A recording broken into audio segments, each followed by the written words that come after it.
Boa noite, irmãos.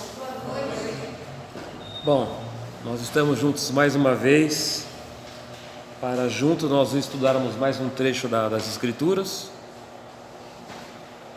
E eu escolhi um trecho dos Evangelhos no livro de Lucas, no capítulo 18. E quando a gente pensa em Evangelho, uma das coisas que Jesus mais fez no seu ministério na terra, entre tantas outras, foi ensinar. Jesus ensinava o tempo todo. Essa é a razão de que muitos chamavam de mestre, rabi, porque as pessoas reconheciam Jesus como alguém que ensinava, como um mestre. E quando nós vamos ler o Evangelho, sempre é uma oportunidade de nós aprendermos alguma coisa a mais com as palavras de Jesus. E quando eu escolhi Lucas no capítulo 18, do verso 9 até o verso 14, trata-se de uma parábola. Quando a gente estuda teologia, a gente aprende que a gente não deve firmar nenhuma teologia, nenhum conceito grande com parábola. Mas Jesus se utilizava das parábolas para exemplificar com alguma história conhecida das pessoas, alguma coisa que ele queria ilustrar um conhecimento. Então Jesus se utilizava de parábolas. Parábolas é uma simples narrativa, é uma história que tem que ser conhecida.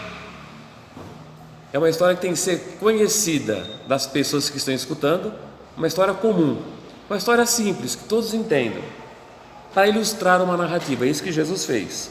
Então nós vamos ler Lucas, no capítulo 18, do verso 9 até o 14, que diz assim, na versão que eu escolhi. E Jesus disse também esta parábola a uns que confiavam em si mesmos, crendo que eram justos e desprezavam os outros. 2 homens subiram ao templo para orar, um fariseu e um outro publicano. O fariseu, estando em pé, orava consigo desta maneira: Ó Deus, graças te dou, porque não sou como os demais homens, roubadores, injustos e adúlteros, e nem ainda como este publicano. Eu jejuo 2 vezes na semana, e dou o dízimo de tudo quanto possuo. O publicano, porém, estando em pé de longe, nem ainda queria levantar os olhos aos céus, mas batia no peito dizendo: Ó Deus, tem misericórdia de mim, que sou pecador. Jesus disse: Digo que este desceu justificado para a sua casa, e não aquele primeiro, porque qualquer que a si mesmo se exalta será humilhado, e qualquer que a si mesmo se humilha será exaltado. É um texto super conhecido dos Evangelhos.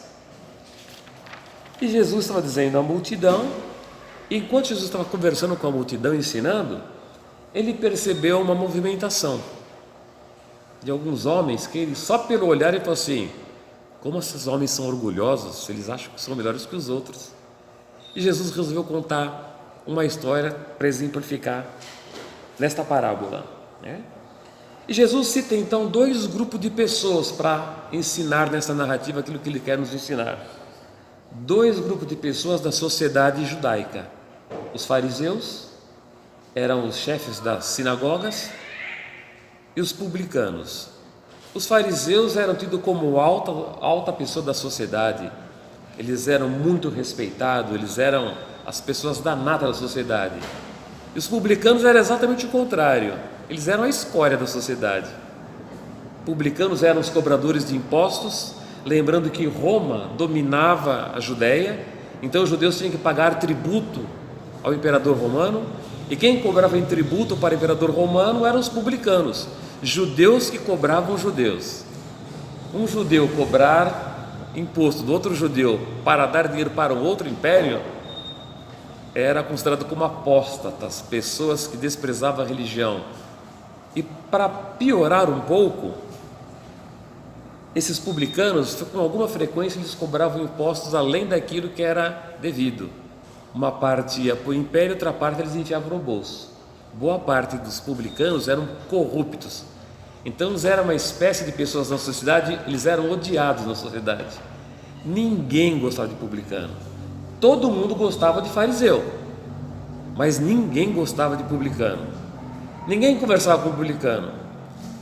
Se fosse nos nossos dias, se ele entrasse numa padaria, as pessoas ou não deixavam ele entrar, ou ele entrava, todo mundo saía. Não dava bom dia, não dava boa tarde, não cumprimentava, por aí vai. Jesus utiliza duas classes de pessoas: os fariseus e os publicanos. No verso 9, Jesus percebeu alguns da multidão que se achavam melhores que outros. Viu que eles eram arrogantes, orgulhosos, que desprezavam as outras pessoas e especialmente os publicanos. Na sua oração ele disse: eu sou o bom, não sou como esse aí, ladrão, roubador, companheiro de meretrizes. Eu não sou como ele não, eu sou bom, sou diferente. E Jesus, se utilizando desses dois exemplos, ele quer nos ensinar uma lição. Eu dei um título para os irmãos, antes do grupo 1, que diz assim: o que é que existe em algumas pessoas, sem entretanto elas serem salvas? Existem algumas coisas nas pessoas que todo mundo pensa que são salvos, mas não são. O primeiro grupo então é o grupo dos fariseus. Bom, o texto diz que os fariseus subiram ao templo para orar. Orar a Deus? Não, orar para si mesmo, para se vangloriar e para serem vistos pelos homens. A prática deles era ir correr lá para a frente do templo, quem sabe subir na parte mais alta, como se fosse o púlpito do templo, e orar em alta voz. Quando a Bíblia diz em alta voz, é alta voz, não gritando, mas para que todos escutassem: ó Senhor, eu dou o dízimo de tudo, eu guardo a lei, eu faço isso, eu oro 3 vezes, eu jejuo. Se fosse nossos dias, eu canto, eu dizimo, eu oferto, eu canto no louvor. Talvez alguns dissessem assim: eu prego no templo, eu sou o pastor do templo. Olha, eu não sou como esses pecadores não, olha como eu sou diferente, olha como eu sou bom. Era por orgulho. Eles não subiram no púlpito para orar. O fariseu não subiu no púlpito para orar. Ele subiu no púlpito para fazer um discurso político. Isso está muito mais para um discurso político do que para oração. Olha como eu sou bom. Os outros governantes não fazem nem nada, mas olha o que eu faço. Alguns chegam, tem uma brincadeira antigamente que um político dizia assim: olha o sol, obra das minhas mãos. O mar eu fiz. Planeta eu fiz, as montanhas eu fiz. Isso era um discurso político, isso não era uma oração. Ele orou com puro orgulho. O ego do fariseu estava lá nas alturas, como a gente diz, estava se achando. Mas a sua oração não foi ouvida. A oração não subiu ao trono da graça. Ele queria aparecer, agradar aos homens, não agradar a Deus. Ele não se arrependeu na sua oração. E ao invés de se humilhar, porque quando a gente vai chegar diante de Deus para orar, qual é o critério para qualquer pecador, mero mortal como nós, chegar diante de Deus, o Criador, para orar? Senhor, veja como eu sou bom? Ou então, Senhor, misericórdia, te agradeço pela tua misericórdia de hoje, perdoa nossos pecados. É assim que nós oramos. Ao invés de fazer isso, não, ele não se humilhou, ao contrário, ele se exaltou, ele achou-se perfeito. No seminário a gente tinha uma brincadeira lá, que ele se achava o vice-deus. Se Deus morresse, ele assumiu o lugar, é tão perfeito que ele era. Uma brincadeira, lógico, queridos. Ele achou-se perfeito.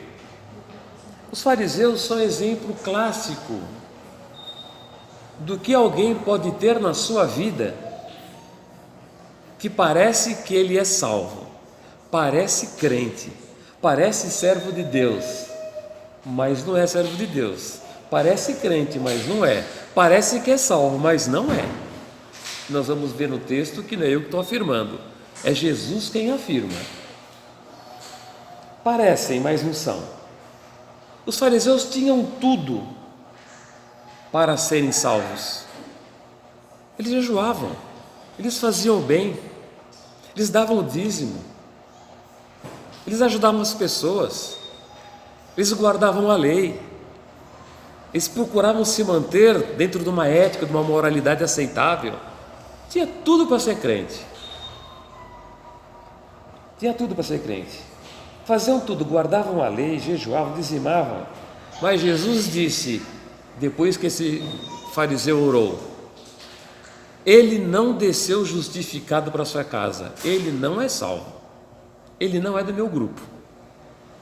Ele parece muito bom, ele é ético, ele é moral, ele ajuda, ele dá oferta, ele dá dinheiro, ele dá cesta básica, ele faz de tudo, mas ele não desceu porque ele se exalta, ele faz isso para aparecer, ele faz isso para se exaltar, ele não faz isso para agradar a Deus. Por isso eu não ouvi a oração dele, ele não desceu justificado para a sua casa. O fariseu tinha tudo, irmãos, para ser um bom cristão nos nossos moldes atual. Ele tinha tudo, menos lugar para arrependimento. O coração dele se engrandecia tanto que não tinha o menor espaçozinho para ele se arrepender e falar: Senhor, misericórdia, eu não sou ninguém, tem misericórdia de mim, perdoe meus pecados. Não tinha lugar. Ele tinha tudo, menos lugar para arrependimento. E não tinha lugar para Deus na sua vida, porque ele se exaltava demais. Será que temos pessoas assim, fariseus hoje, não com esse nome fariseu?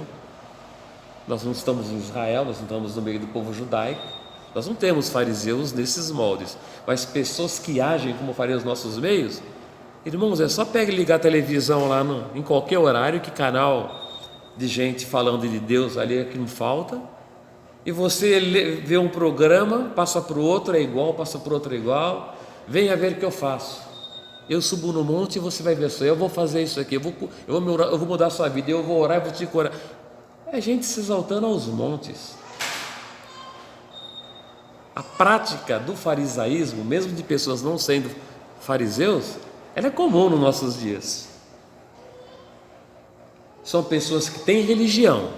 Os fariseus tinham religião, eles guardavam a lei, eles eram peritos nas leis, eles guardavam, estudavam a lei. Tem gente que tem curso de teologia, tem diploma, tem gente que estuda a Bíblia, tem gente que lê a Bíblia. Os fariseus também.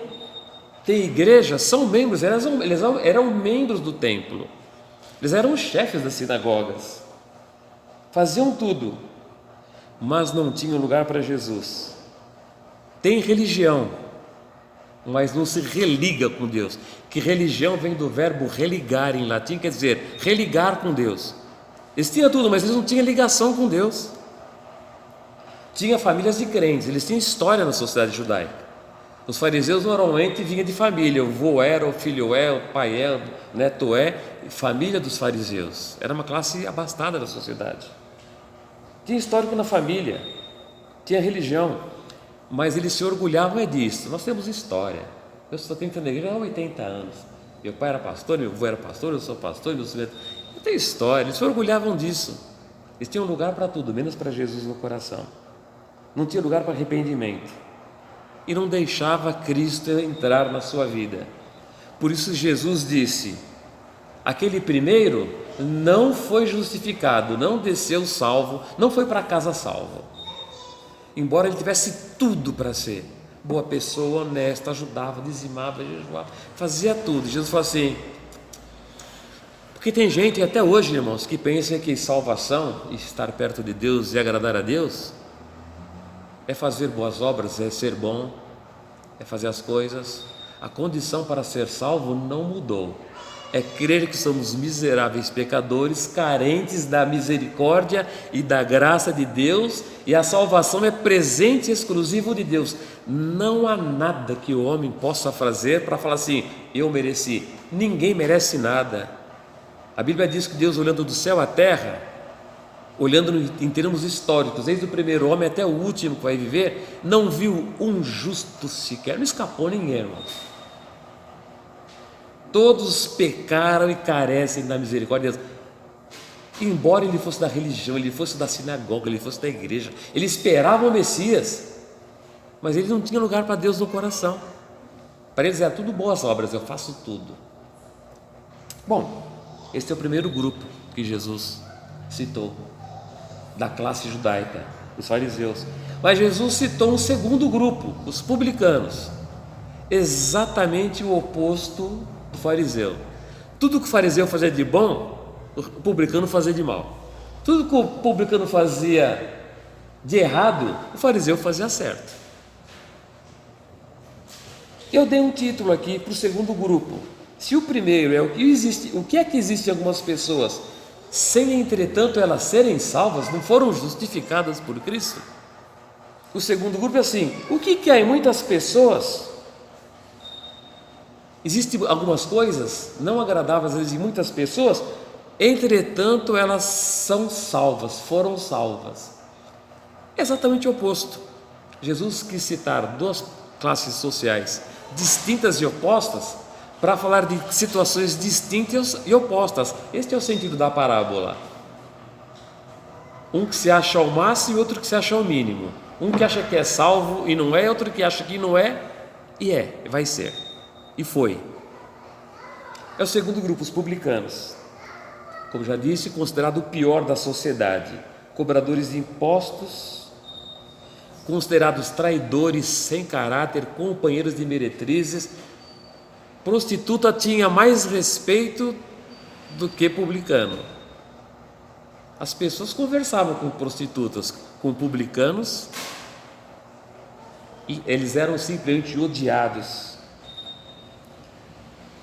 Teócrito, que era um historiador daquela época, eu peguei da pesquisa que eu fiz, ele dizia assim a respeito daqueles dias, dessa situação: quando alguém perguntava para alguma pessoa naquele dia, fazia a seguinte pergunta: qual é a fera mais cruel que existe hoje? A resposta era: bom, dos animais da floresta, do deserto, é o urso e o leão, não tem fera mais perigosa do que essa. Essas são as piores feras. Existem muitos relatos naquela época de pessoas que eram mortas por animais, por leão, por urso. Há um episódio no Antigo Testamento onde um profeta foi por um caminho que não era para ir, Jesus falou para ir por um caminho, Deus falou para ele um caminho, ele foi por outro, e um leão foi lá e matou ele, porque era um lugar perigoso. Floresta e deserto era um lugar perigoso, habitado por ursos e leões.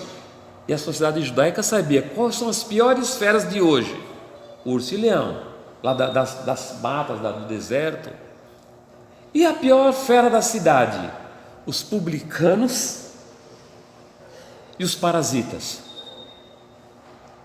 Eles eram considerados como parasitas. Pior coisa, era uma enfermidade. Eles eram considerados piores. Eu disse isso para ilustrar o quanto eles odiavam os publicanos. Eu coloquei algumas citações aí para vocês verem depois em casa, em Mateus. O que se dizia dos publicanos? Era tudo isso aqui: traidor, companheiro de metrizes, adúlteros, ladrões, safado, sem caráter, sem moral. Era tudo.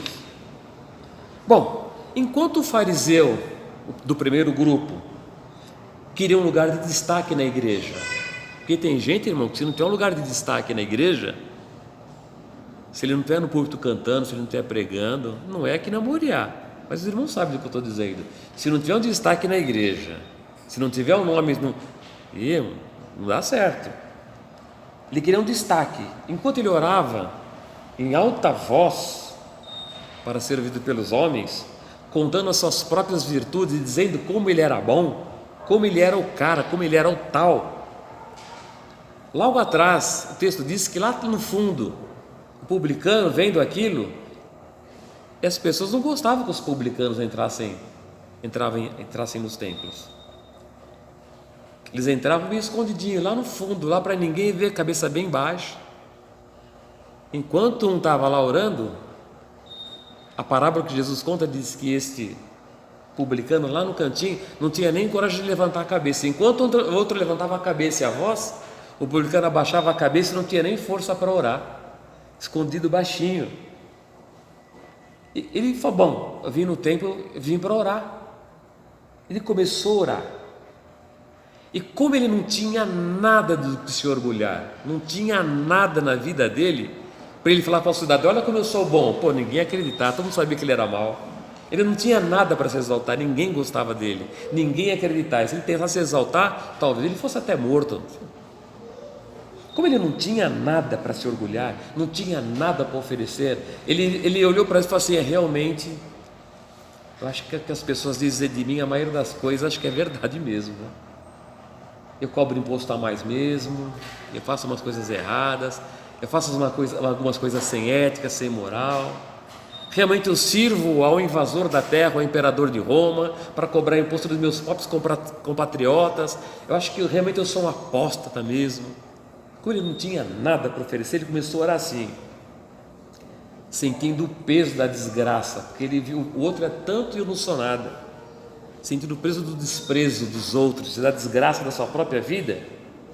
Nesse momento, como ele não tinha nada para fazer, ele só lembrou das suas misérias e começou a orar ao Senhor da seguinte forma, é o que está no texto: ó Deus, baixinho, tem misericórdia de mim, que eu sou um miserável pecador.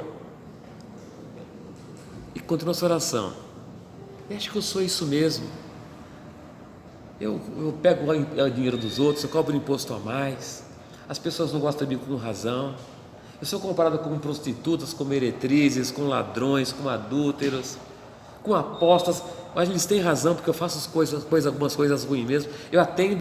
Contra o meu povo, eu pego o dinheiro deles para dar para Roma, ainda pego mais, né? Acharco eles, sou um corrupto. Tem misericórdia de mim, que eu sou um miserável pecador. Essa foi a oração dele, quietinho ali. E Jesus disse assim, na resposta à oração do publicano, que ele recebeu graça e perdão de Deus. E disse assim: esse desceu justificado para sua casa, esse foi para sua casa salvo. Por quê? Porque ele se humilhou e se arrependeu. Deus resiste aos soberbos, mas dá graça aos humildes. Deus sempre vai resistir aos soberbos e sempre vai dar graça aos humildes. Deus escolheu trabalhar assim, irmãos. Quem se exalta vai ser humilhado e quem se humilha será exaltado. Esse é o modelo de Deus. E Jesus falou assim então: bom, o fariseu é tão bom, é tudo isso, mas ele não foi justificado, foi para sua casa e salvo não está não se arrependeu, não se humilhou. O segundo, ele é tudo aquilo mesmo. Jesus fala assim: não, mas ele se humilhou, eu olhei as lágrimas dele, senti o peso, ele se arrependeu. E é tudo que Jesus quer ouvir da gente, tudo que Jesus quer ouvir de um pecador, é confessar que é um miserável, um pecador, carente das misericórdias de Deus. Jesus morreu só para isso, irmãos, para muitas outras coisas, mas essa é a primeira grande obra, salvar o homem. Jesus morreu na cruz para que o homem reconheça que é um miserável pecador e precisa dele. Foi salvo. Depois da salvação, tudo que vier para um cristão é vida com Deus, melhorando. Eu roubava, não roubo mais, eu falava mentira, não falo mais. Isso é crescer com Deus, dia a dia, caminhando de graça em graça, dia a dia, até ser perfeito.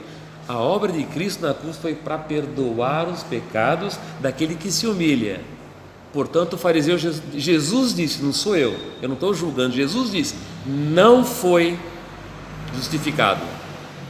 E o segundo, foi justificado, esse é salvo. O que é em algumas pessoas que parece que eles são salvos, mas não são. E o que é em algumas pessoas que parece que eles não são salvos, mas eles se arrependem e são salvos? Conclusão, queridos, essa parábola. O fariseu tinha tudo para ser salvo, ele era um crente perfeito, só faltava ser salvo e se humilhar. Ele ia ser um crente maravilhoso, mas não foi salvo. E o publicano era um desgraçado, miserável, um pecador, e confessou e foi salvo. Um tinha tudo para ser e não foi. Outro não tinha nada para ser e foi. Porque Deus faz dessa maneira. Deus exalta aqueles que se humilham e humilha aqueles que se exaltam. Desde aquela época do seu ministério na terra até o dia de hoje, até o dia que Jesus voltar para buscar a sua igreja. Como eu disse que a gente sempre tem algumas coisas para aprender com Jesus nos evangelhos, o que nós precisamos aprender é isso, que Jesus não mudou. Queremos ter sucesso com Jesus? Queremos que Jesus ouça nossas orações e responda positivamente? Condição sine qua non, Eu sou um miserável pecador, Senhor. Eu não sou crente de se eu me receber e ouvir a minha voz, mas eu sei que eu sou um pecador. Eu acho que o coração de Deus faz assim, na hora. Pum, pum, Esse aí descobriu o que é que eu quero de um crente, o que eu quero de um cristão, o que eu quero de quem vem até mim orar. Isso não mudou. A época do fariseu passou, do publicano passou. Nós não estamos na sociedade judaica, mas esse ensino permanece igualzinho, sem pôr nem tirar, até o dia de hoje, e vai continuar para sempre. Por que um foi salvo e outro não, irmãos? Alguém pode dizer: mas Deus é injusto, meu cara se matou, fez a vida inteira, fez tudo certo, fez tudo do jeito de Deus. Jesus podia dar uma molezinha para ele, né? Faz uma vista grossa. Deus não vai fazer vista grossa, Deus não vai passar pano quente, não vai fazer nada. A condição é que se arrepender. E quando a gente se arrepende, imediatamente tem que lembrar de uma coisa: nós temos que saber quem realmente nós somos, irmão. Tem gente que se acha muito bom. Se subir numa caixinha de fósforo, como diz algumas brincadeiras, já quer dar discurso. Temos que reconhecer que não somos nada, não somos ninguém, Deus é tudo e nós somos carentes e precisamos dele. Pode ser um doutor, pode ser um PhD, pode ser quem for, pode ser o Einstein. A condição é se humilhar e saber que não é nada. Nós não somos nada diante de Deus. Essa é a condição. Por que um foi salvo, outro não? Deus não foi injusto? Claro que não. A salvação, irmãos, é um presente, é uma dádiva. Jesus morreu na cruz e falou assim: olha, está aqui disponível para todos os homens, toda raça, tribo, língua, nação. Quem quiser pegar esse presente, pega.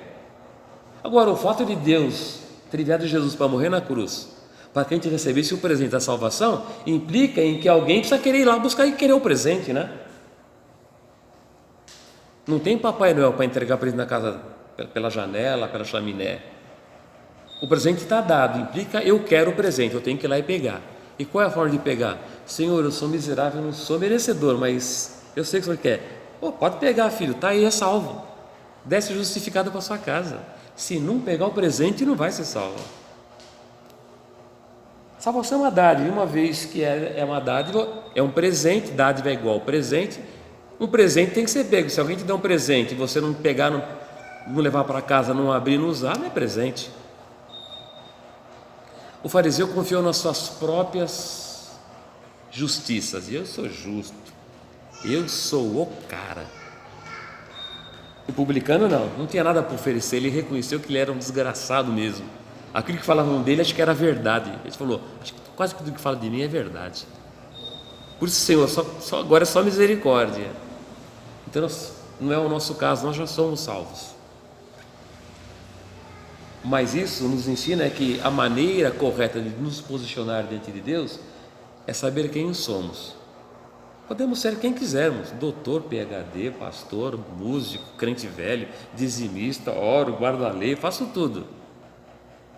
Mas nós continuamos sendo pecadores, injustos diante de Deus, carentes todo dia e toda hora do amor de Cristo. Reconhecer quem somos. O grande ensinamento aqui é reconhecer quem somos. E ao mesmo tempo que nós reconhecemos quem somos, aqui tem uma mensagem evangelística tremenda. Que muitas vezes a gente vai conversar com algumas pessoas: eu não roubo, não mato, eu não fumo, eu tenho família, eu pago meus impostos, eu sou cidadão honesto, eu faço tudo certinho. Não, olha, você está falando de Deus aí, eu já tenho tudo. O fariseu também tinha. Mas tem lugar no seu coração para Jesus? Não. Tudo bem, você precisa de Jesus. Não tem lugar? É uma mensagem evangelística. Nós possamos estar com isso em mente, saber quem somos, em algum tempo ajudar pessoas no tempo oportuno. Saber quem somos, se humilhar, saber se humilhar para que Deus nos exalte, a seu tempo, da maneira que Ele quiser. E tem coisas que nós não vamos ser exaltados aqui na terra. Mas que importa ser exaltado na terra? O importante é ser exaltado por Deus no céu. Todo aquele que se humilhar será exaltado. Todo aquele que se exaltar será humilhado. Como o pastor Elias sempre diz: vamos querer viver um pouquinho melhor aqui na terra, irmão? O evangelho não é para ficar vivendo bem, mas a gente tem que aprender. Se eu me humilhar então de verdade, de coração, minha vida vai melhorar com Deus? É óbvio que vai. Enquanto estamos aqui, que nós reconheçamos isso. para viver aqui, saber quem somos, reconhecer que somos pecadores, sem nenhum mérito, pode ser quem for, diante de Deus, pedir sempre a sua misericórdia, confiar na graça e na bondade de Jesus. Que isso fortaleça nossa alma para que a gente continue sendo quem nós realmente somos diante de Deus, nada.